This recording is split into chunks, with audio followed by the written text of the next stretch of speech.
Selamat berjumpa dalam Suara Pertobatan. Firman Tuhan hari ini disampaikan oleh Bapak Pendeta Remedi Prangin-Angin MD. Selamat mendengarkan.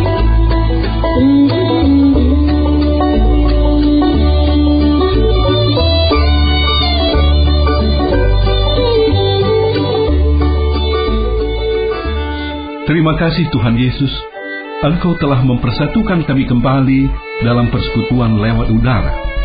Hamba percaya kehadiran-Mu dalam Roh-Mu yang kudus di ruangan di mana kami berada sekarang ini membuat si iblis tidak berdaya sama sekali untuk mengganggu konsentrasi kami. Kami yang hidup di kota-kota besar seperti Jakarta, Medan, Bandung, dan lain-lain, pada waktu ini dapat merasakan dunia yang semakin berubah. Manusia tampaknya hanya peduli akan dirinya, tanpa peduli akan manusia yang lain, bahkan tidak peduli akan lingkungan hidupnya. Beri kami pencerahan akan apa yang sedang terjadi dewasa ini, dan beri kami tuntunan untuk menjalani kehidupan dengan baik, hidup berkemenangan. Berbicaralah Tuhan Yesus, kami siap mendengarkan dan diberkati oleh firman-Mu. Terpujilah nama-Mu dari kekal sampai kekal. Haleluya, haleluya. Amin.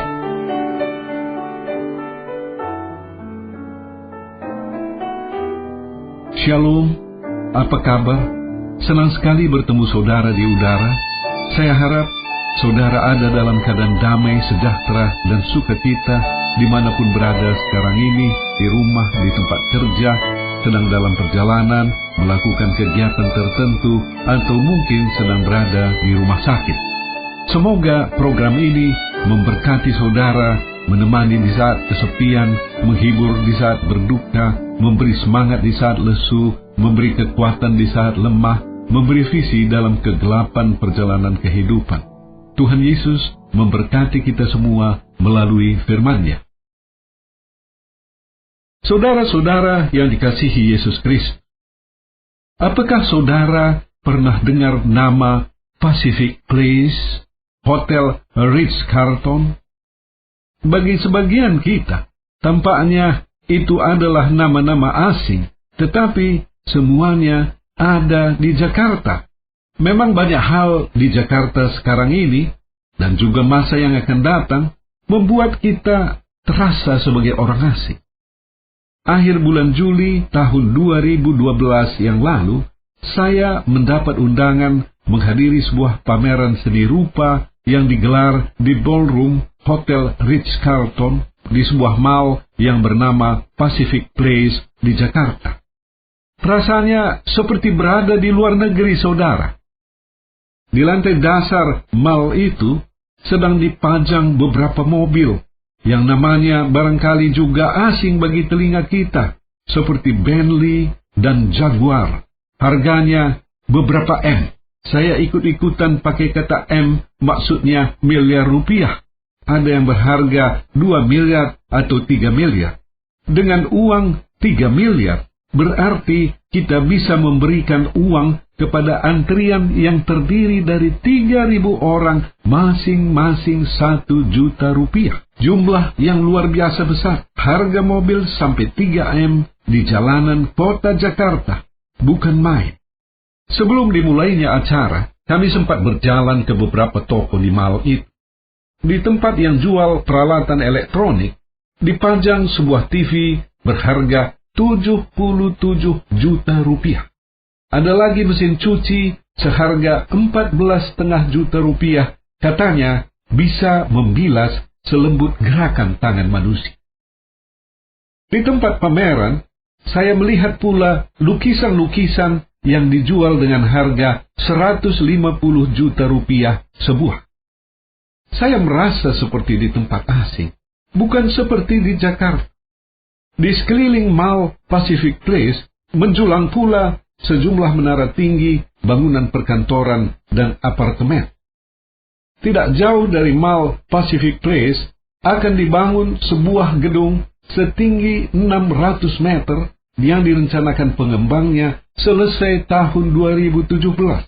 Gedung ini akan termasuk 5 gedung yang paling tinggi di dunia, direncanakan memiliki 111 lantai untuk perkantoran dan hotel.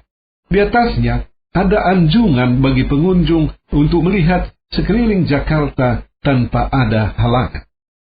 Saudara-saudara yang dikasihi Yesus Kristus, apa yang sedang terjadi di Jakarta, apa yang sedang terjadi di negeri kita, apa yang sedang terjadi di dunia ini? Ada dua hal yang saya lihat. Pertama, kehidupan semakin materialistik. Jakarta sama seperti kota-kota metropolitan lain di seluruh dunia akan menjadi kota yang lebih mahal untuk hidup. Manusia semakin tidak peduli akan orang lain, siapa lu, siapa gue, semakin terasa. Manusia semakin mata duit. Kedua, kehidupan akan semakin sulit. Kehidupan yang semakin sulit, manusia semakin individualistik dan mata duitan, adalah tanda-tanda zaman akhir. Saya ingin mengajak saudara merenungkan hal ini lebih jauh dengan membaca firman Tuhan yang diambil dari 2 Timotius 3 ayat 1 sampai dengan 5. 2 Timotius 3 ayat 1 sampai dengan 5. Saya bacakan untuk saudara demikian. Ketahuilah bahwa pada hari-hari terakhir akan datang masa yang sukar. Manusia akan mencintai dirinya sendiri dan menjadi hamba uang. Mereka akan membual dan menyombongkan diri, mereka akan menjadi pemfitnah, mereka akan berontak terhadap orang tua dan tidak tahu berterima kasih, tidak mempedulikan agama, tidak tahu mengasihi, tidak mau berdamai, suka menjelekkan orang, tidak dapat mengekang diri, garang, tidak suka yang baik, suka mengkhianat, tidak berpikir panjang, berlagak tahu, lebih menuruti hawa nafsu daripada menuruti Allah. Secara lahiriah, mereka menjalankan ibadah mereka, tetapi pada hakikatnya, mereka memungkiri kekuatannya. Jauhilah mereka itu. Demikian firman Tuhan. Pada hari-hari terakhir akan datang masa yang sukar. Barangkali ada di antara kita yang berkata, kemajuan pembangunan, teknologi yang semakin canggih, bukankah akan menambah sejahtera umat manusia ini? Perkiraan kita memang demikian, tetapi kenyataan yang terjadi sungguh sangat berbeda. Sebuah laporan dari Amerika Serikat yang diterbitkan awal Agustus tahun 2012 menulis hampir separuh dari orang lanjut usia di negara tersebut pada waktu meninggal hanya punya kekayaan kurang dari 100 juta rupiah. 10 tahun yang lalu, rata-rata orang lansia tersebut yang meninggal masih punya kekayaan 1,5 miliar rupiah. 10 tahun terakhir, kesejahteraan keluarga di Amerika Serikat merosot tajam oleh karena terjadinya krisis ekonomi. Hal seperti ini tidak sesuai dengan nalar kita. Bangsa semaju Amerika, negara adidaya, punya keunggulan teknologi, kok kesejahteraan masyarakatnya menurun. Krisis ekonomi yang sekarang terjadi di negara-negara maju di Eropa dan Amerika menunjukkan kecanggihan ilmu pengetahuan dan teknologi tidak menjamin kesejahteraan umat manusia yang semakin baik. Kemajuan teknologi telah menggantikan tenaga manusia dengan mesin komputer. Bertambah majunya teknologi otomasi telah menggantikan tenaga manusia dengan mesin. Hasilnya, komputer dan mesin sudah menggantikan manusia, menyebabkan bertambah banyaknya orang-orang yang kehilangan pekerjaan. Walau tidak sesuai dengan perkiraan dan harapan kita, sesuai dengan firman Tuhan yang tadi kita baca, hari-hari pada zaman akhir semakin sukar.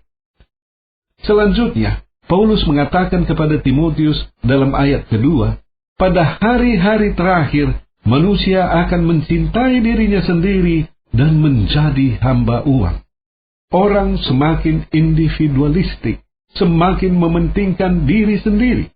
Inilah yang tampak dalam kehidupan yang semakin modern. Orang semakin tidak peduli dengan orang lain. Mikirin diri sendiri saja sulit, mana bisa pikirin orang lain. Kurang lebih begitulah kata orang di kota-kota besar. Manusia memikirkan dirinya, tidak peduli akan keadaan lingkungan. Di Jakarta dan sekitarnya, saya melihat tempat yang dulunya terdiri dari taman hijau atau hutan kota, Sekarang sudah berdiri mal-mal yang besar atau apartemen. Akibatnya, tempat-tempat itu menjadi sumber penyebab kemacetan lalu lintas yang semakin parah. Belum lagi kita bicara tentang banjir. Semakin manusia rajin menebang pepohonan, tidak adanya tempat resapan air menyebabkan daya tahan tanah jadi rapuh. Sedikit saja hujan turun, genangan air segera meninggi dan menjadikan jalanan macet luar biasa. Pengusaha-pengusaha yang hanya memikirkan keuntungan bagi diri mereka saja, serta para pejabat yang gampang memberi izin untuk kepentingan pribadi, menyebabkan kondisi lingkungan semakin buruk. Moral manusia menjadi buruk karena masing-masing pihak berlomba mengejar uang untuk kepentingan diri sendiri. Uang, uang, dan uang, itulah yang tampaknya mengisi hati dan pikiran manusia di kota-kota besar. Orang mau melakukan apa saja demi uang. Benarlah apa yang dikatakan Paulus, akar segala kejahatan ialah cinta uang.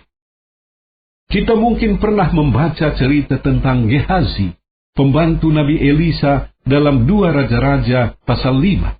Sewaktu panglima Raja Aram namanya Naaman sembuh dari sakit kusta, ia mendatangi Nabi Elisa menyampaikan rasa terima kasih, memberikan perak dan barang-barang lainnya yang dibawanya dari negeri Aram. Tetapi Elisa tidak mau menerimanya. Tetapi sebaliknya, Gehazi, pembantu Nabi, mendatangi rombongan panglima Aram dan berkata bahwa ia diutus Nabi Elisa untuk menerima sesuatu dari Naaman. Gehazi, pembantu Nabi Elisa, berbohong, ia berdusta.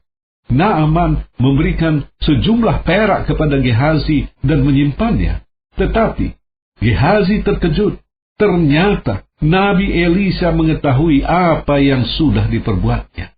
Elisa berkata kepada Gehazi, "Sekarang engkau telah menerima perak, dan dengan itu dapat memperoleh kebun-kebun, kebun zaitun, kebun anggur, kambing, domba, lembu, sapi, budak laki-laki dan budak perempuan. Tetapi penyakit kusta Naaman akan melekat kepadamu dan kepada anak cucumu untuk selama-lamanya."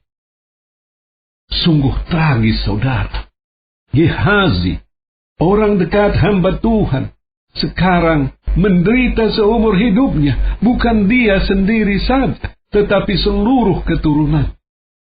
Gehazi adalah gambaran manusia, gambaran dari kita pada waktu diperhadapkan dengan emas, permata, dan berlian. Mata kita menjadi hijau. Manusia lupa daratan, manusia melupakan Tuhan, dan untuk mendapatkan harta benda itu, manusia tidak peduli apa yang dilakukannya. Gehazi berdusta kepada Naaman. Gehazi mendapatkan harta yang banyak, tetapi ia mendapatkan kutuk seumur hidup, bahkan sampai pada anak cucu. Uang tidak membawa kebahagiaan bagi Gehazi. Uang tidak membawa kebahagiaan bagi manusia-manusia yang hidup dari korupsi, yang hidup dari kejahatan, yang hidup dari merampas hak orang lain. Mereka punya harta banyak, tetapi ada kutuk yang melekat pada dirinya, bagi keluarga, bahkan pada keturunannya, kalau orang ini tidak bertobat. Terbongkarnya tindakan-tindakan korupsi yang diberitakan media menunjukkan kecintaan manusia terhadap uang. Banyak orang mengatakan korupsi di Indonesia sudah menjadi budaya. Kalau saudara dan saya melihat keadaan ini semakin menjadi-jadi, barangkali kita juga sependapat bahwa inilah tanda-tanda kehidupan pada hari-hari terakhir, atau kita sudah memasuki bagian terakhir dari perjalanan umat manusia. Selanjutnya Paulus mengatakan, pada zaman akhir ini, manusia kehilangan nilai-nilai moral.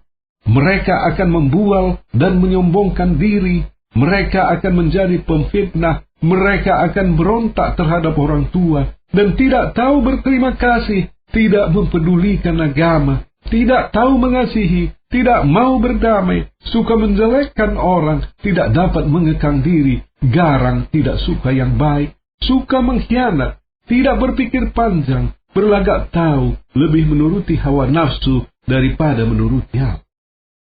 Secara singkat, manusia dikuasai oleh nafsu jasmani dan berada di bawah pengaruh si iblis. Masyarakat kita pernah dihebohkan tayangan pornografi di internet, di mana pelakunya artis dan penyanyi terkenal. Tayangan yang meracuni jiwa anak-anak muda seperti itu bebas dilihat di internet. Tayangan-tayangan seperti itulah mendorong terjadinya kejahatan seks, pemerkosaan, dan hubungan seks di luar nikah. Pelaku pria tayangan porno itu kemudian diadili dan dihukum penjara. Pada hari pria ini keluar dari penjara, saya tidak habis pikir sama sekali. Ia disambut sebagai seorang pahlawan oleh penggemar. Seorang pelaku pornografi disambut bagaikan pahlawan. Apakah masyarakat kita adalah masyarakat yang sakit? Baik saudara, kita tentu saja tidak bisa mengubah masyarakat luar. Yang bisa kita lakukan adalah mengubah diri kita. Kalau kita sebagai anggota masyarakat mempertahankan nilai-nilai moral Kristiani, ini merupakan sumbangan bagi terciptanya moral yang lebih baik dalam masyarakat. Terakhir, kita akan melihat ayat yang kelima. Secara lahiriah, mereka menjalankan ibadah mereka, tetapi pada hakikatnya mereka memungkiri kekuatannya. Jauhilah mereka itu. Saya kira ayat kelima ini cukup menarik, karena manusia pada zaman akhir bukan meninggalkan ibadah. Manusia tetap beribadah secara lahiriah, mengunjungi rumah-rumah ibadah. Di negeri kita, hal ini tampak jelas, kita semua merasakannya. Semua umat beragama mengunjungi rumah ibadah masing-masing. Indonesia sering disebut sebagai negeri yang agamis. Para pemeluk agama secara lahiriah tampak rajin beribadah. Dalam kaitan ini, saya pernah membaca tulisan seorang pengamat yang mengatakan Indonesia termasuk masyarakat paling agamis di dunia. Katanya pula, Indonesia termasuk negara paling korup di dunia.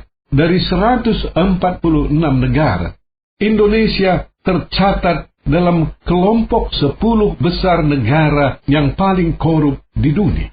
Jika warga Indonesia agamis, maka siogianya masyarakat kita lebih santun dan beradab, keadilan sosial lebih terjamin, dan yang terpenting, korupsi tidak menjadi bagian budaya bangsa ini. Saudara-saudara yang dikasihi Yesus Kristus, apa yang diutarakan oleh pengamat-pengamat memperlihatkan betapa tepatnya ayat yang ditulis Paulus kepada Timotius. Pada hari-hari terakhir, manusia memang tetap beribadah, tetapi hanya secara lahiriah. Apa yang kita akan lakukan, saudara, dalam keadaan seperti ini? Saya teringat akan ilustrasi tentang seorang muda yang idealis, yang ingin merubah bangsanya ke arah yang lebih baik. Tampaknya, usaha ini terlalu sulit untuk dicapainya. Ia kemudian membatasi objek perubahan itu untuk masyarakat di kota tempatnya tinggal. Ternyata, itu pun ia tidak bisa ubah. Ia kurangi lagi targetnya, bukan masyarakat yang ia akan ubah, tetapi keluarganya saja. Ternyata, keluarganya pun ia tidak bisa ubah, dan akhirnya ia revisi kembali targetnya. Ia akan melakukan perubahan pada dirinya sendiri. Saudara, seperti orang muda ini, kita juga barangkali tidak bisa mengubah masyarakat kita. Yang bisa kita ubah adalah diri kita sendiri. Apabila setiap orang berpikiran sama, masing-masing mengubah dirinya, maka pada gilirannya masyarakat akan berubah.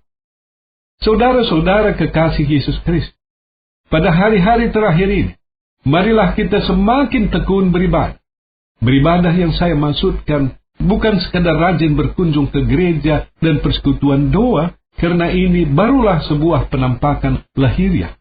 Beribadah adalah berhubungan, berkomunikasi, bergaul lebih akrab dengan Tuhan Yesus secara pribadi. Ini adalah penampakan ibadah secara rohani. Kalau ada di antara saudara yang kebetulan mendengarkan siaran ini dan bertanya, bagaimanakah caranya berhubungan lebih akrab, lebih karib dengan Yesus? Saya senang sekali menyatakan, saudara bisa berhubungan lebih akrab dengan Tuhan Yesus bila saudara sungguh-sungguh mengingininya. Karena Tuhan kudus, hubungan kita harus dilakukan pula dalam kekudusan. Kita juga perlu dikuduskan. Pertanyaan selanjutnya, bagaimana kita dikuduskan sedangkan kita adalah orang berdosa? Bertobat, saudara. Sadari akan jalan tersesat yang kita jalani selama ini dan bersungguh-sungguh meminta pengampunan dari Yesus. Yesus akan mengampuni saudara dan menganugerahkan Roh Kudus dalam diri saudara. Kehadiran Roh Kudus memampukan saudara hidup kudus. Kehadiran Roh Kudus menjadikan saudara sebagai anak Allah, biji mata Allah, dilindungi, dipelihara, dan diberkati. Saat kedatangan Yesus kedua kali semakin dekat, peluang pertobatan di dalam Yesus Kristus masih terbuka. Tetapi akan tiba saatnya, pintu pertobatan itu akan tertutup. Dalam Wahyu 22 ayat 10 dan 11 tertulis, "Lalu ia berkata kepadaku, jangan memeteraikan perkataan-perkataan nubuat dari kitab ini, sebab waktunya sudah dekat. Barang siapa yang berbuat jahat, biarlah ia terus berbuat jahat. Barang siapa yang cemar, biarlah ia terus cemar. Dan barang siapa yang benar, biarlah ia terus berbuat kebenaran. Barang siapa yang kudus, biarlah ia terus menguduskan diri." Tiba saatnya, pintu pertobatan sudah tertutup, dan penghakiman manusia, pribadi lepas pribadi akan berlangsung. Yesus Kristus akan bertindak sebagai hakim. Bagi orang-orang berdosa, kedatangan Yesus kedua kali adalah suatu peristiwa yang sangat menakutkan dan sangat mengerikan. Sebaliknya, bagi pengikut Kristus yang sudah didiami Roh Kudus, kedatangan Yesus kedua kali menggenapi sukacita surgawi yang tidak bisa kita bayangkan. Pada waktu sangkakala berbunyi, nama saudara dan saya ada dipanggil. Terpujilah Tuhan kita Yesus Kristus dari kekal sampai kekal. Amin. Bagi saudara yang merasa dijamah oleh firman Tuhan, oleh Roh Kudus, sehingga menyadari dosa saudara, hidup tersesat selama ini, ikuti saya mengucapkan sebuah doa sederhana. Tuhan Yesus, ampuni hamba yang berdosa ini. Sungguh-sungguh kusadari dosaku. Aku memohon pengampunanmu. Aku rindu pimpinanmu dalam perjalanan hidupku ke depan ini. Haleluya, haleluya, amin. Bagi saudara yang sedang sakit, saya undang meletakkan tangan di bagian tubuh yang sakit, atau pusatkan hati pada penyakit itu, apapun bentuk dan manifestasinya. Saya akan berdoa bagi saudara. Seturut dengan firman-Mu, dalam pekabaran Injil, ada kuasa mujizat termasuk penyembuhan. Tuhan Yesus, jamah setiap saudara yang sedang sakit, yang sedang mendengarkan siaran ini, sembuhkan mereka. Haleluya, haleluya, amin. Bagi saudara yang punya akar pahit, luka jiwa, tidak bisa mengampuni seseorang atau beberapa orang karena perbuatan mereka yang sangat melukai hati saudara, saya rindu berdoa bagi saudara. Tuhan Yesus, tolong lawat saudara yang punya akar pahit luka jiwa. Saudara kami tidak punya kemampuan mencabutnya, tetapi Engkau sanggup, Tuhan Yesus. Cabutkan akar pahit itu. Haleluya, haleluya, amin. Akhirnya, hamba berdoa untuk seluruh pendengar siaran ini, dimanapun mereka berada. Berkati mereka secara keluarga dan pribadi. Berkati pekerjaan, usaha, dan studi mereka. Terpujilah nama-Mu dari kekal sampai kekal. Haleluya, haleluya, amin.